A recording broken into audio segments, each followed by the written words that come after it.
ఎమ్మెల్యేగా ఎన్నికైన తర్వాత చంద్రబాబు నాయుడు గారు ముఖ్యమంత్రిగా ప్రమాణ స్వీకారోత్సవం ఘనంగా జరిగింది.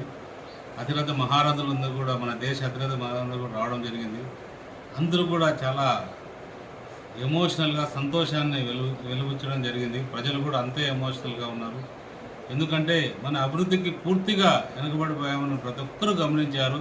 ఇప్పుడు మన నారా చంద్రబాబు నాయుడు గారు ముఖ్యమంత్రిగా రావడం అందరికీ కూడా ఆనందం.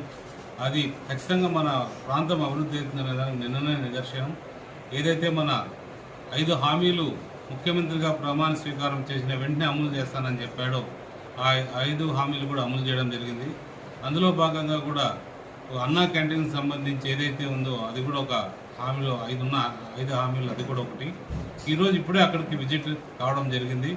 ఏదేమైనా కూడా ఆగస్ట్ 1 వీక్ కల్లా మన అన్నా క్యాంటీన్ కళ్యాణదుర్గంలో ఖచ్చితంగా ప్రారంభం అయ్యేటట్టు ఖచ్చితంగా కృషి చేస్తారని తెలియజేస్తారు.